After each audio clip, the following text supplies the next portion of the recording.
Viewers, you are welcome to our program, Nigeria Decides 2023, Issues and Voices. This is a program brought to you by the National Working Group on Peace Building and Governance with support from the United States Institute of Peace. Throughout these elections, we have had successive panels that had reviewed, debated, and projected the dynamics of the elections. And today, we have reached a point where we can make a general assessment of the elections. The key purpose of this program, in line with the objectives of the National Working Group on Peace Building and Governance, is to ensure that the elections are peaceful and that the outcome actually represents the wishes and desires of the Nigerian people. We have an interesting panel today to do our general assessment and to map out the way forward after the elections. We have Ahmed Jumare, who is from the NIM Foundation. NIM Foundation works on peace and conflict issues, especially in the Northeast, but also in other parts of the country. Secondly, we have Dr. Olajumoke Jenwo, who is a peace and conflict specialist with a particular focus on gender. Finally, we have Dr. Chris Kwaja, who is a member of the National Working Group on Peace Building and Governance, and has been part of this work on Nigeria Decides 2023. You are all welcome to the program. Thank you very much, sir. Thank you very much, Prof. Ahmed, let's start with you. What's your general assessment of the elections? Did it go well? Did Nigerians get what they wanted? Thank you very much for asking that question. I think, of course, depending on who you speak to, there are a lot of debates that have happened across the civil society space, as well as also, to a large extent, the international development space about the general prognosis of the elections. What we do know for a fact is that there were several issues that particularly relating to the process itself.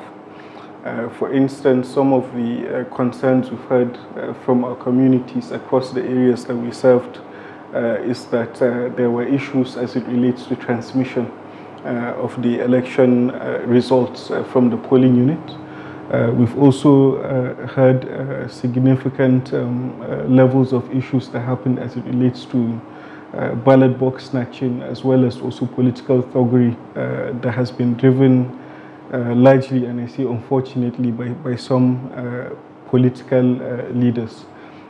Generally, what we see is that during the election process, we did see a lot of enthusiasm by both young people as well as women that initially did not find their space in the political arena within the country, being more willing to engage actively in this space.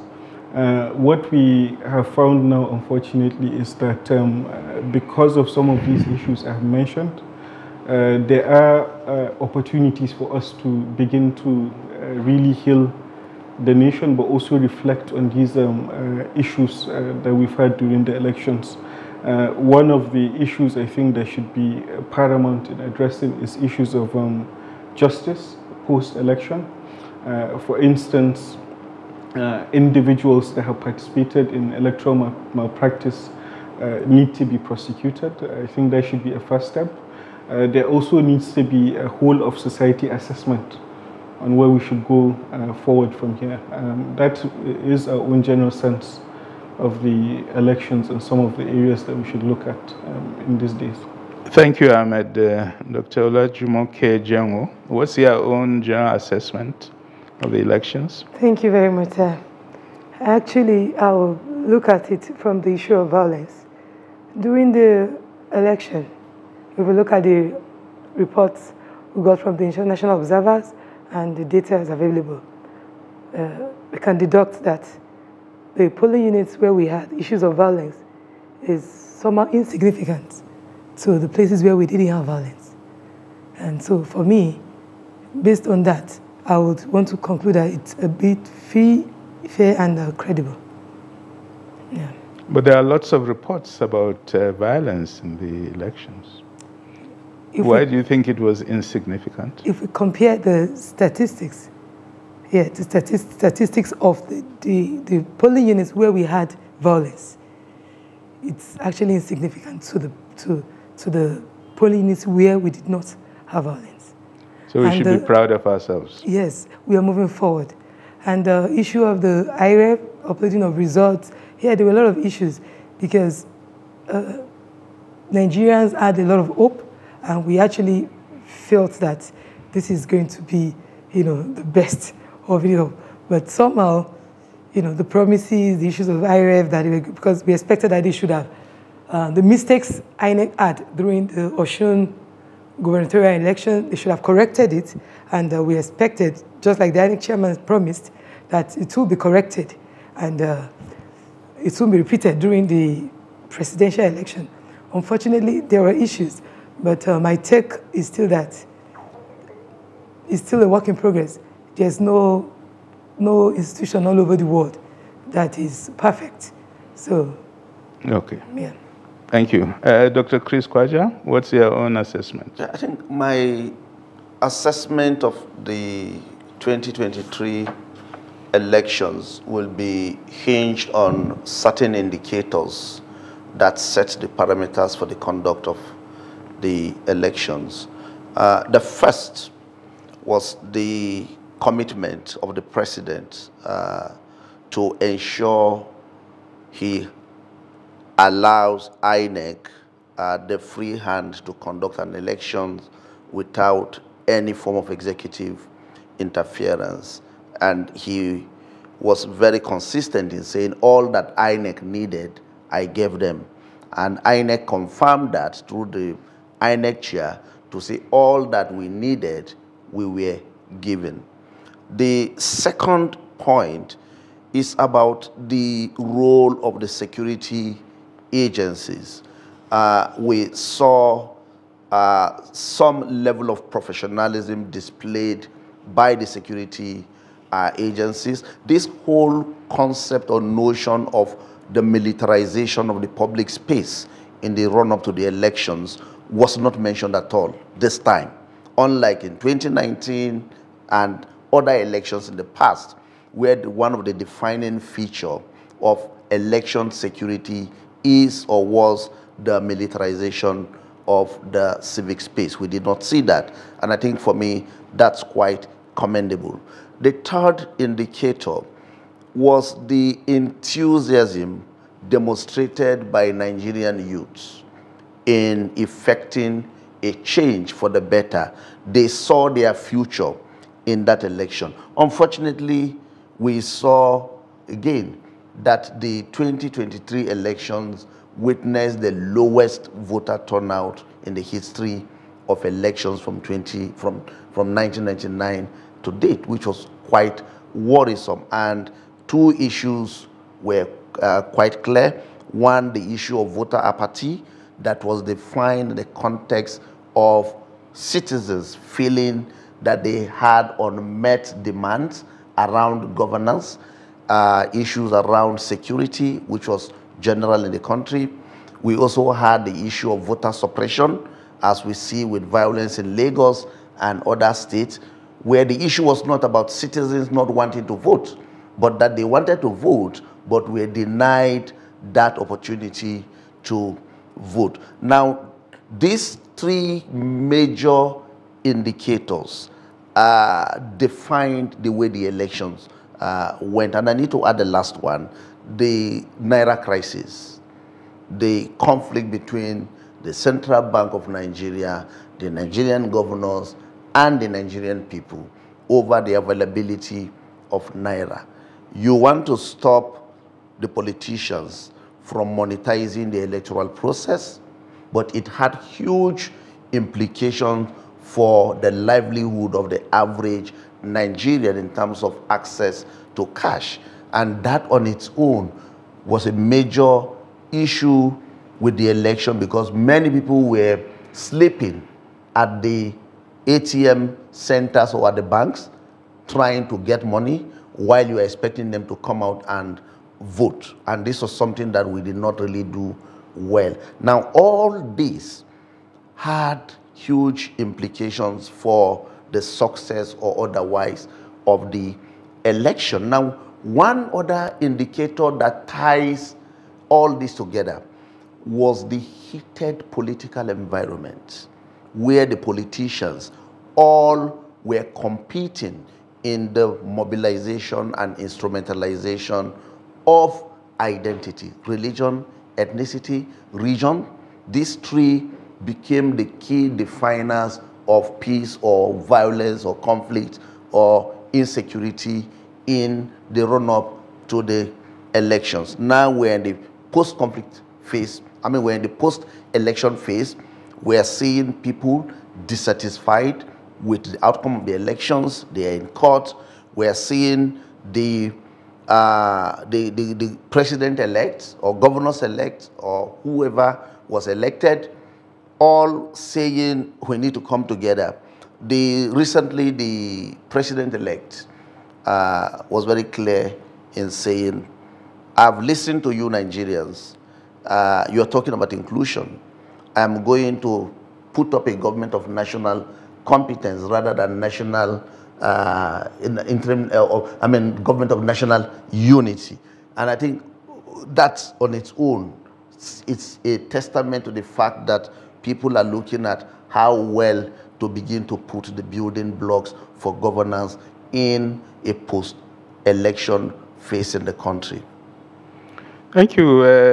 Ahmed, before the elections, there are lots of fears that the bandits, terrorists in places like Zamfara will stop the elections. But finally, we didn't hear much about that. Yes, I think that is definitely correct. There were a lot of concerns that we saw, particularly emanating from parts of the northwest, northeast, including the north central, as well as the southeast, of course, with the secessionist movement that has really continued to plague that region for quite some time. One of the, I think, driving factors, I would say, for managing some of the challenges in those areas is particularly attributed to a lot of efforts that were done by groups such as the National Peace Working Committee, as well as also civil society organizations and other international agencies that are involved in this space. For instance, some of the efforts we've seen in the months leading up to the elections is that there were tens, if not hundreds, of peace meetings that were convened across the different states in Nigeria.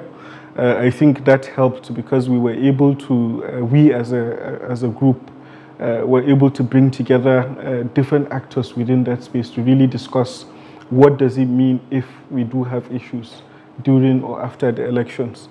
Another positive thing that happened, I think Chris mentioned this as well, is the general sense in which the executive engaged with the political issue.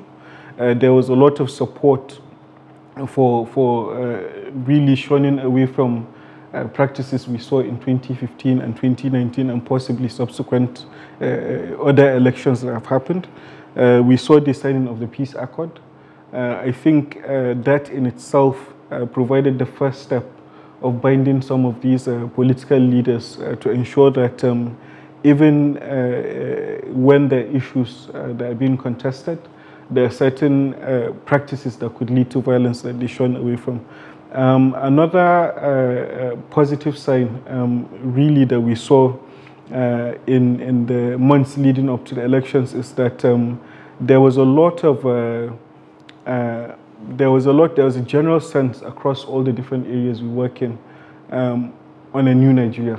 Everyone wanted to see a different country, regardless of who comes into power. So that in itself really helped motivate some of these some of these issues of conflict we've seen. Finally, one of the, of course, concerns we had moving into the election was that there was a lot of incidents reported as it relates to attacks in the Northwest as well as parts of the Northeast. I would say a lot of members in the civil society organizations really thought that that would translate directly into areas not being able to have elections. But the positive thing we saw was that really the government was able to come in through the security agencies to manage some of these issues before even the elections were held. Thank you. Dr. Jango, one of the key issues in this election was ethnic profiling and violence aimed at voter suppression. The problem with ethnic profiling is that it creates deep pain and hurt in the society. Some people feel they were denied their citizenship rights to go and vote because of their ethnicity or what they stood for. What's your assessment of that, of what that means in terms of rebuilding governance in our society? Yeah, ethnicity, religious sentiment, all these are things that has really, it has really deepened into Nigeria's democracy. And for me, I think this 2023 general election, I think we're really, we're taking a positive step in the sense that from my own assessment, I can see that people don't even care who comes in. They don't even want to associate themselves, because we see somebody like Obi even having, I think in Nasarawa, he won there, in Lagos. You know, these are places that you won't even expect that he will. But so I can understand that, you know, this awakening consciousness and this, people are becoming more enlightened that ethnicity is not the way to go. Ethnic profiling is not the way to go. Religious sentiments should be put aside. People are ready to do anything just to get a change of government. So, thank you. Dr. Kwaja, on the ICT was one of the big talking points of the elections. And maybe there are two components. There's the use of BVAS as the integrity test for the elections, that if you are not being identified by BVAS, you don't vote. And secondly, there was IREV, which is reporting the votes cast in a polling unit directly to a public portal where people could see. What's your assessment of how those two elements of ICT worked, and what's the impact that they have on the process going forward? I think one of the central logic of ICT is that it does not solve a problem, but it is an enabler for you to solve a problem. On its own, it cannot act. You need humans to propel it to act. Now, that catalytic effect of having people to get it to work in enabling or solve a problem, of improving the integrity of our elections, became the major challenge with the elections. Now, the quality of trainings given to the ad hoc staff, the kind of ad hoc staff recruited to come and use this BVAS, the relationship between the BVAS and the IREV in terms of the transmission of these results, the extent to which those who have the responsibility of ensuring this transmission takes place are able to discharge these responsibilities. All this constitutes the environment within which beavers and IREV should work. Now, what's our definition of that environment? It's an environment that is highly politicized.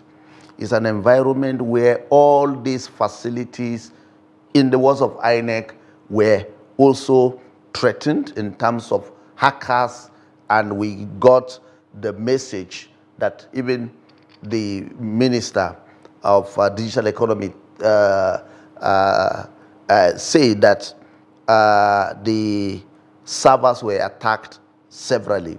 Now that's one example. Two, you also have to deal with an environment that is defined by huge inflow of money with the goal of undermining the process.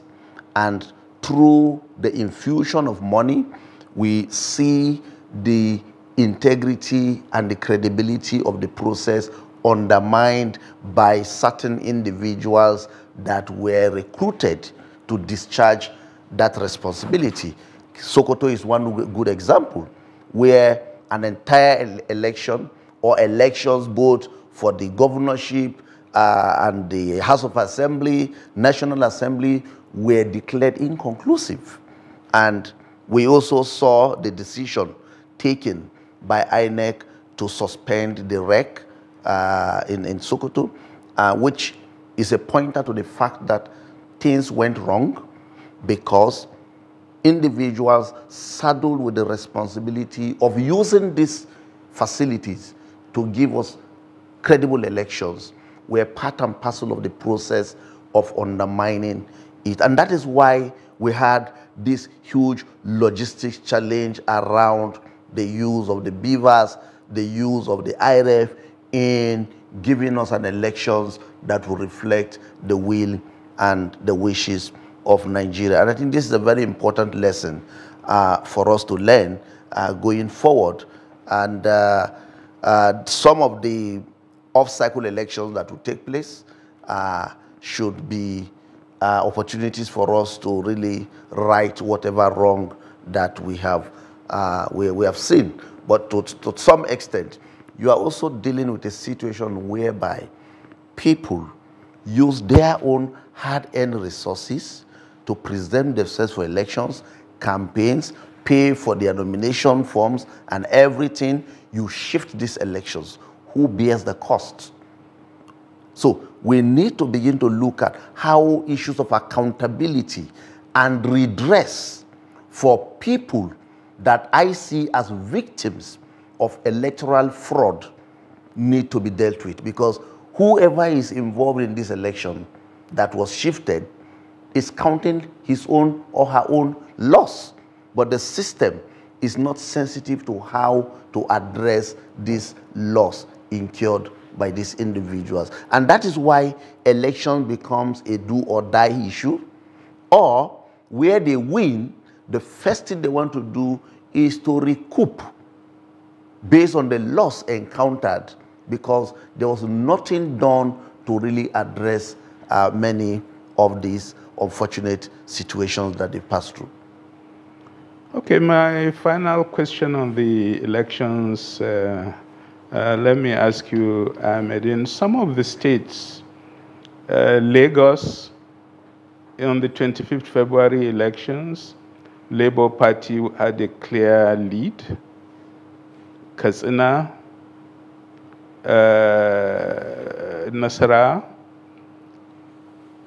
Then, subsequently in the March elections, some of those leads were reversed. And many people are asking questions, what happened? What do you think happened? I think my own perspective on this is that there are clearly issues that need to be addressed by the judicial system in Nigeria. Like you rightly said, there are a lot of inconsistencies that were seen, I believe not just in Lagos, but across various states and specific polling units in the country.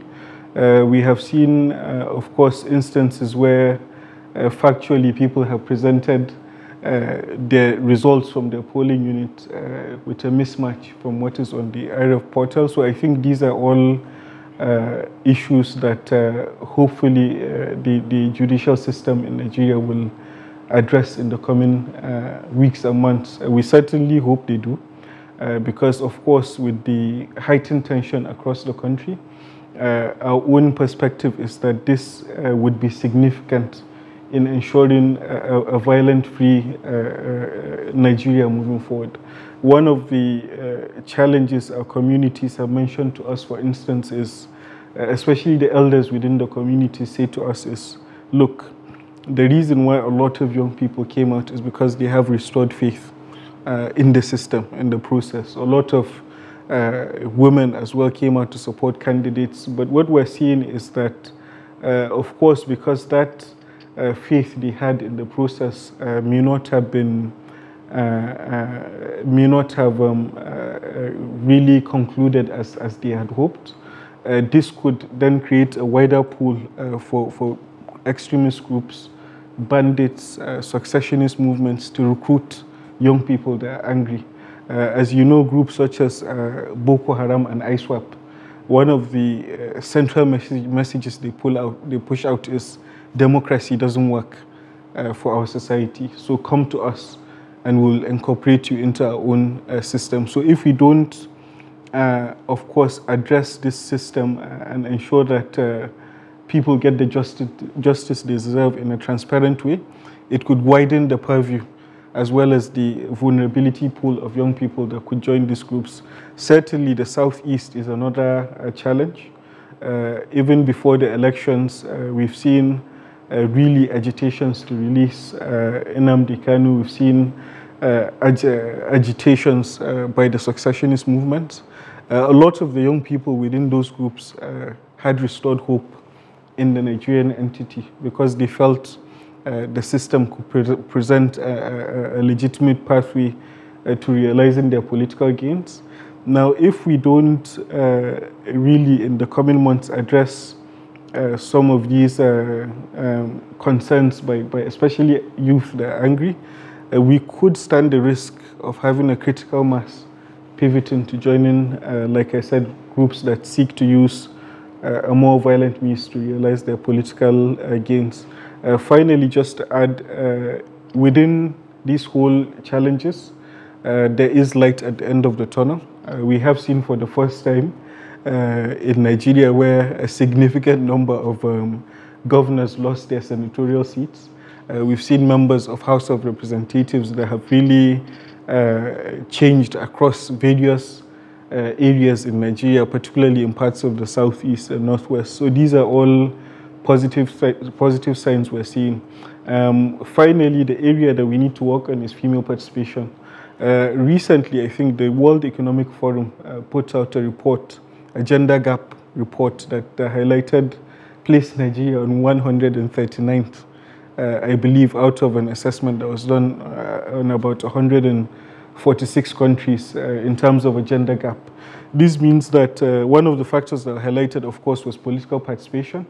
This means that as a society, we need to do a lot more to really encourage women to come out, but also participate in political process. Thank you, ladies and gentlemen. We are taking a short break, and we'll be right back. And when we come back, we'll focus on the governance challenges that Nigeria faces after the elections. We'll be right back.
TV, documenting the Nigerian story.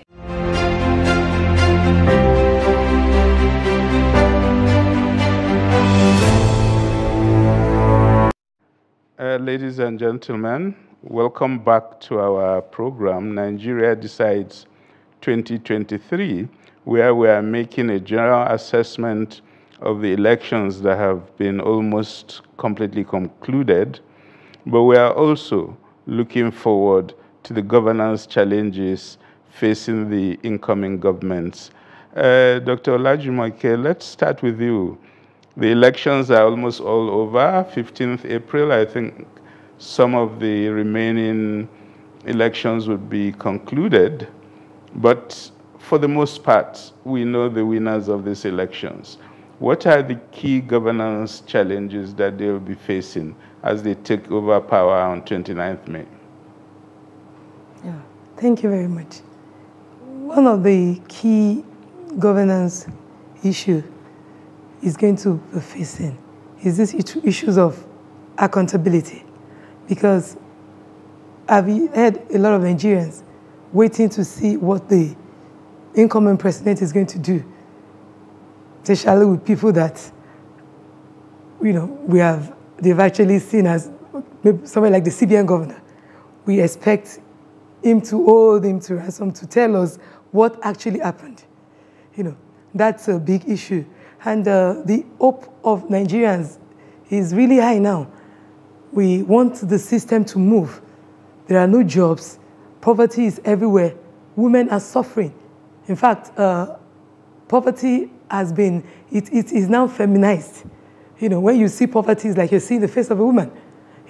And to say the worst is that there's this dwindling participation of women in politics. Looking at the representation of women in this last concluded 2023 election, we can see that there's a decrease in the number of women that are in politics before and the number of women that are participating now. So it's really a big issue.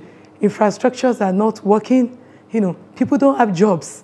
People don't have jobs, and it's really a big issue. So I think the shoe is actually so big for the president coming in, and I don't know.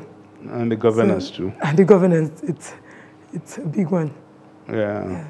Dr. Kwaji, are there other governance challenges that you think need to be highlighted at this point? Yeah, I think the most important governance challenge I see, it's not about building physical roads and physical bridges or housing.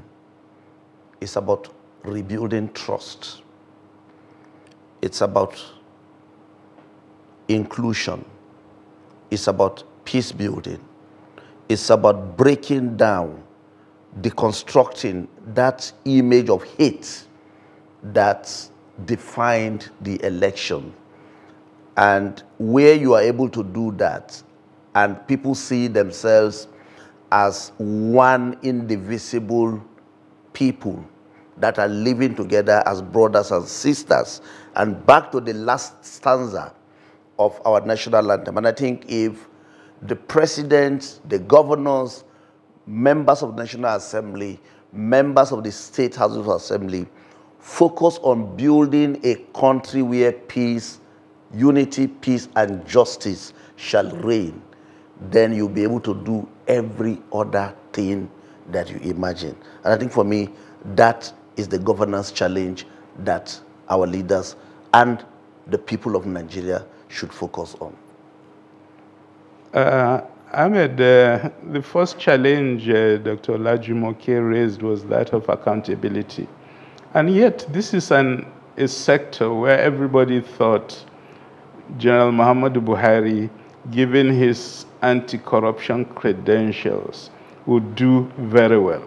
But everybody is saying today that Nigeria is even more corrupt than before he came into power. Do you think really the incoming government will be able to finally address this issue of corruption? Yes, firstly, I must admit that the challenges, the scope of the corruption in Nigeria is at a scale that is unimaginable to a lot of people that visit Nigeria. I think just a few days ago we had a partner coming from one of the international development agencies that really spoke about his experience coming into Nigeria. His first point of encounter to corruption was at the airport. So these are, I mean, really significant challenges that are entrenched within the heart of our society. But I think a government that is truly sincere, that comes in, like Chris said, with the willingness to really want to build that trust across society, I think we'll have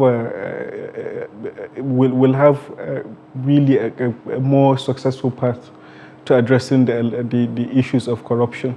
One of the things that I think that is often missed out when really looking at issues of building trust and addressing corruption is the role the traditional institutions and the religious leaders play. I think they have a pivotal role to play in this next journey. As you know, Nigeria is a highly religious society. Most people identify with one religious group or the other. But the question is, what then allows us to continue embarking on this path of really destruction? Because the scale at which we see this corruption, especially involving government institutions in collaboration with the private sector, is becoming too rampant.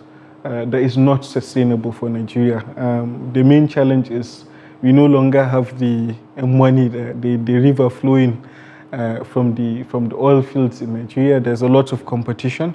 Other African countries are exporting as well, so we can no longer rely on that. Our level of exports are significantly low, so we need to improve on that. But one advice that we always tell people in position of leadership is human capacity. It's very important when addressing these sort of issues. Make sure you match human capacity with integrity. Once we have these two things in position of leadership, I think we'll go a long way in addressing corruption. It will not happen today, I believe, or the next election cycle, but we can get very far if we get a sincere commitment from the next government to come. So we are praying for sincere commitment.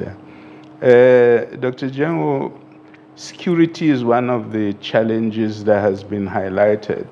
There's been a lot of violence over recent years in this country, agitation, kidnapping, secessionist movements, jihadist movements. The security agencies are bogged down trying to address all these issues all at the same time. Moving forward, how do you think the incoming government should best address the challenges around insecurity? Insecurity has been a big issue in Nigeria now, and it has directly and indirectly affected every other sector, way of life, and all that. But my take is that the incoming government needs to have the political will. For me, that's the first thing. If they don't have the political will to do these things, they won't do anything. Because the present government, we've seen reports and we've seen things on social media and all where they will say they've picked up so person, they've been able to arrest a number of people, and we don't even hear what happens. We don't know anything about it. It just goes down. It goes down. So they need to have that political will and ready to have security. If they are ready to do it, then they will. Because you should be able to bring to justice who you found wanting. You should be able to, if you get hold of kidnappers, you should be able to do something to them that the public will see that this is what you've been able to do. And they should be able to talk to us. They don't talk, they lack communication. We should know what is happening. And there's a need to reform the security sector It's a big issue because I don't know how true it is, but we've had issues where we see cases where they will say they've recruited maybe one of the former secessionists, they recruit them back into the security sector. I don't think that is the way to go. There's a need for a total reform of the security sector. They need to have a direction. They need to have a focus. And they need to have a synergy because you can't do this alone. One security sector cannot do it. It's not about rivalry. You have to have synergy, a coordinated, calculated effort to be able to do these things. So, but do you think the security agencies are, one, capable, two, ready to address these security challenges? Yes. They are. What's your evidence? Yeah, because, well, I might not be able to say some of the things I know, but I know they are. And that's the reason why I talked about political will. That's the reason why I emphasized on political, and I'm still emphasizing it.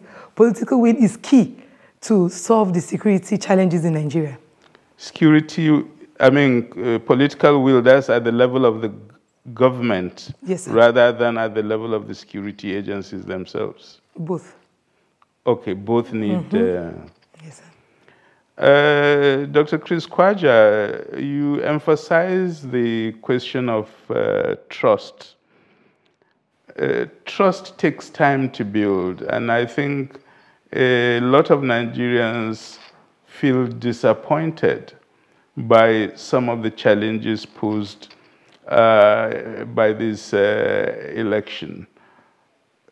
Help us show the pathway towards this construction of trust in the Nigerian system.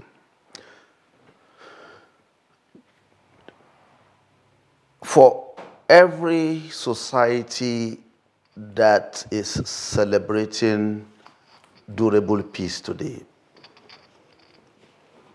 they took a deliberate decision to craft a pathway for peace, and trust was very central to that.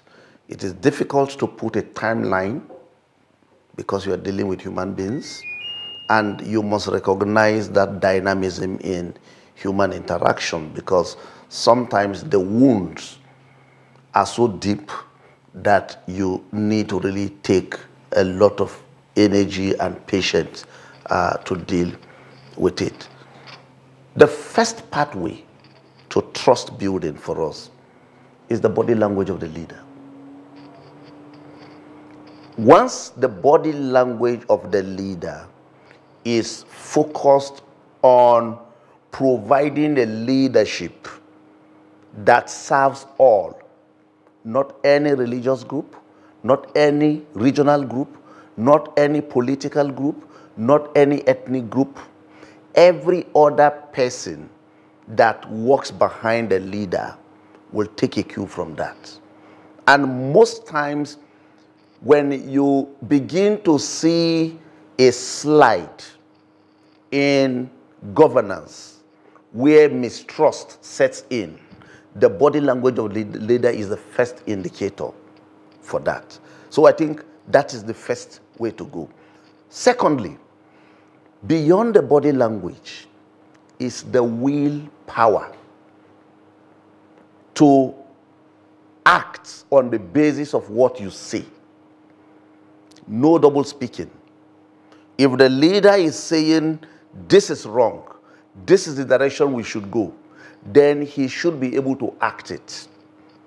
Where, for instance, you have a leader saying, I want to fight corruption, but the same leader is armstrong because individuals who might have supported him in the process of getting access to power are involved in graft, and he is not able to act in dealing with them, then you create a huge climate of mistrust on yourself. And this climate of mistrust you create on yourself permeates down to the community level. And that is what we see happen both in the security sector, where today when you post a commissioner of police to a state, the first question is not about capability and competence. It's about which religious group, which ethnicity does he represent. He is coming from which region? Because people believe that if you send a commissioner of police that is not at the same or does not profess the same faith that I do, then he is not going to protect me. So that feeling of vulnerability creates the mistrust. So we need to deal with all that. And lastly, the state as the custodian of trust should be seen as a neutral mediator in the affairs of its citizens. And I'm using the word state now in terms of the embodiment of all the leadership that we see. So the Nigerian state must be one that is neutral, regardless of which region, regardless of which ethnicity, regardless of which religious group. The neutrality of the state must be seen, must be felt in the way it distributes allocatable resources across the region. Where you go to one region, you see 2,000 kilometers of road constructed, and another region is struggling with 100 kilometers of road. Or where one region have access to power, the other does not have. Or where you do a calculation of the amount of money that is being channeled for development, and that calculation is one that highlights regional imbalance, state imbalance, then the whole question of trust becomes very problematic. And I think for me, from the perspective of governance, that is what we want to see Nigeria deal with. And in dealing with that, you will have a country that works for all. And I think back to what Chinua Achebe said, the problem with Nigeria is a problem of leadership. And he went on to say, there was a country. And I think we must go back to that old country where Nigeria was serving Nigerians, not just some few individuals based on their vested interests. Yeah, that's really about constructing a state as a neutral arbiter that's able to address the challenges Nigerians face. Jumare, when you look back at the leadership of Nigeria through the ages, right from Gawan through to General Buhari, remove President Shagari from the equation, we've been ruled by military who have fought a civil war for the national cohesion of this country. So in a sense, Tinubu is coming into power as the first outside that cycle of people who fought to the war to keep Nigeria one. Of course, Jonathan is another who wasn't part of that history. But coming in at this point, where there are lots of sentiments, emotions, concerns over election manipulation, what chances do you think he has of continuing that drive for national cohesion? I think that's, and thank you very much for that question. I think that would be highly dependent on the administration's ability to really constitute a team that uses empathy to drive the way it engages with the society.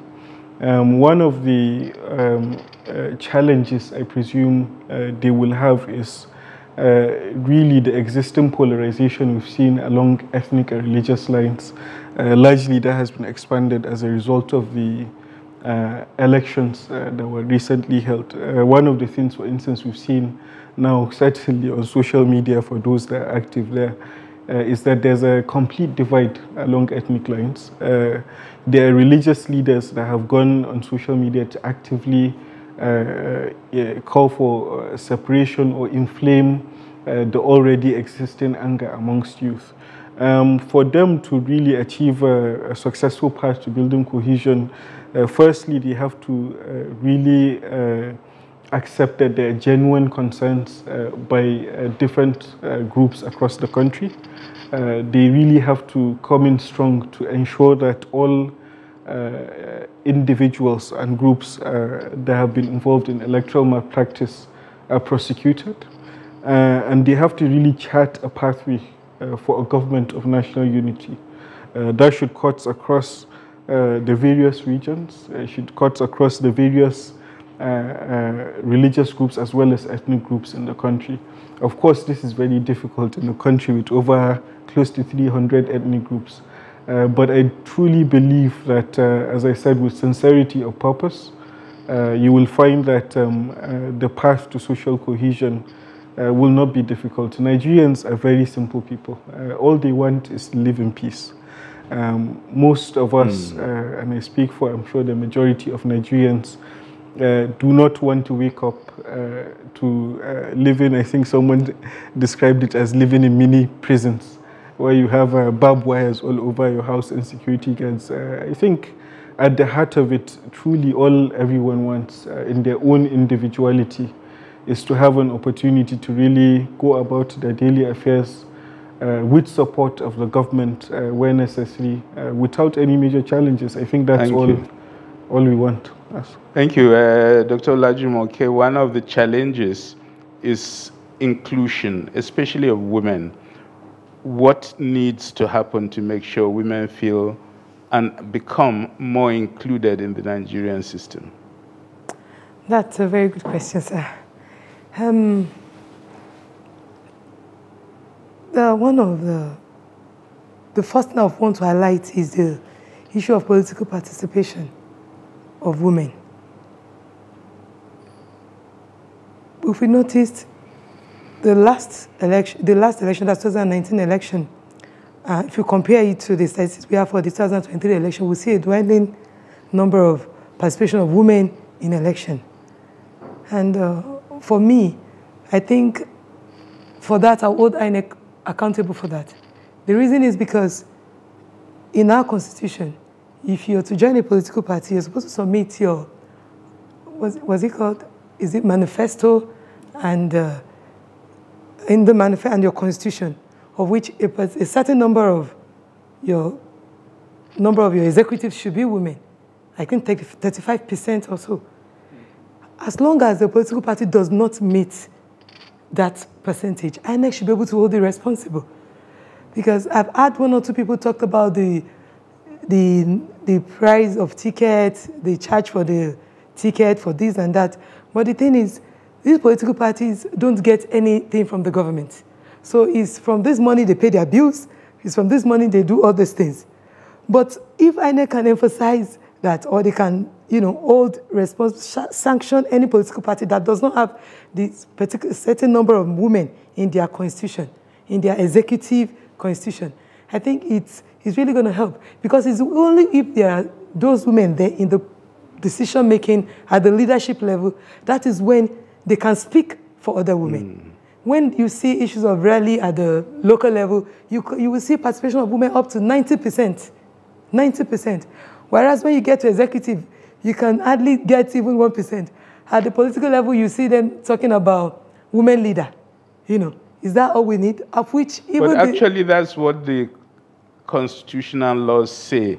It doesn't give a percentage of women in the ESCO. What it says is that in the National Executive Committee of each party, there must be at least one woman who is the woman leader, and there must be one youth who is the youth leader. That's all the regulation says. Then I will want to call for a review of that, because we've signed policies, we've signed, what's it called? We have Nigeria ratified the United Council Resolution, Security Council Resolution 1325, which calls for inclusion of women up to 35%. We have the gender policy too. So all these are what we signed to. So we should be able to reflect this in our institutions. Absolutely. So, yeah. So when we have this, you know, because a lot of women we have quite a number of women that are doing great things, but they are not captured, either in the economic or in the political space. They are not even recognized. And it is when these things are being done, that is when, you know, other women that are coming up, we see them as a role model. You know, there needs to be like this mentorship. They need, even the media. You people can do a lot. You can reflect, you know, talk about women, and even political aspirant that has won election, when they come to ask them questions about what they are doing about women. And we need to have this tool in which we can hold them accountable. Because this election, like when they were talking about their manifesto, you see a lot of them talking about they will include 50%, 40%, 35%, of which it has always happened in the past. They need to understand that women constitute almost half of the population.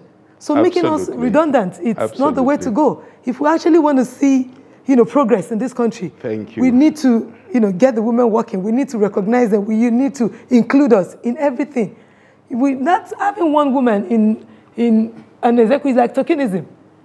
What would the woman say? Absolutely. I think we are all agreed on that. Ladies and gentlemen, we come to the close of this Nigeria Decides 2023. And we've reviewed the elections, looked at the problems, but also focused on the hope for this country, the hope of improved governance. In terms of that, one of the issues that we just concluded on is that we have to end tokenism. You have to have governance that's very inclusive of women, of the youth, but also of all sections of this country. The crisis of the past few years have been linked to the fact that many Nigerians felt excluded from the system. Moving forward, this question of inclusivity is the key to reconstructing trust in the Nigerian state, so that the state becomes an edifice that serves the interests of all Nigerians. Dr. Chris Kwaja, thank you. Dr. Olajumoke, and Madam Jumare, thank you very much for your participation. Until next time. Thank you. Thank you.